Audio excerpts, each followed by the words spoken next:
மதுரை மாவட்டத்தில் இந்துஸ்தான் ஜிங்க் நிறுவனத்திற்கு வழங்கப்பட்ட டங்ஸ்டன் சுரங்க உரிமையை உடனடியாக ரத்து செய்ய வேண்டும். மேலும் சம்பந்தப்பட்ட மாநில அரசின் அனுமதியின்றி சுரங்க உரிமை ஏலங்களை மேற்கொள்ளக்கூடாது என்பதை வலியுறுத்தி பிரதமர் மோடிக்கு முதலமைச்சர் மு.க.ஸ்டாலின் கடிதம் எழுதியுள்ளார்.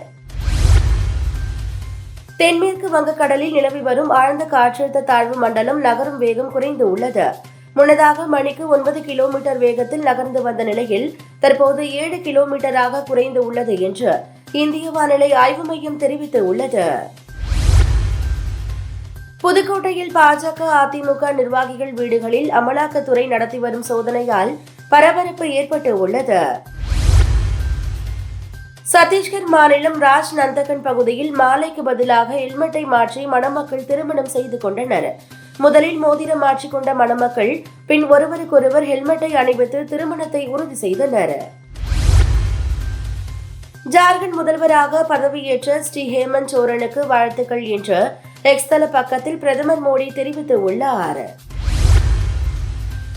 அடுத்த ஆண்டு ஜனவரி மாதம் அமெரிக்க அதிபராக பதவியேற்க உள்ள டொனால்டு டிரம்பை மெட்டா நிறுவனத்தின் தலைமை நிர்வாக அதிகாரி மார்க் ஜூகர்பர்க் சந்தித்து பேசினார். ஏற்கனவே டெஸ்லா நிறுவனர் எலான் மஸ்க் டிரம்பை சந்தித்து பேசியது குறிப்பிடத்தக்கது. இந்தோனேஷியாவின் சுமத்ரா தீவில் ஏற்பட்ட நிலச்சரிவில் சிக்கி பலியானோர் எண்ணிக்கை 27ஆக அதிகரித்து உள்ளது.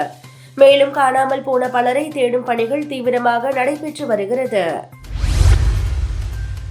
சாம்பியன்ஸ் கோப்பை கிரிக்கெட் போட்டி அட்டவணையை இறுதி செய்வது குறித்து சர்வதேச கிரிக்கெட் கவுன்சிலின் நிர்வாக கமிட்டி இயக்குநர்கள் கூட்டம் இன்று நடைபெறுகிறது.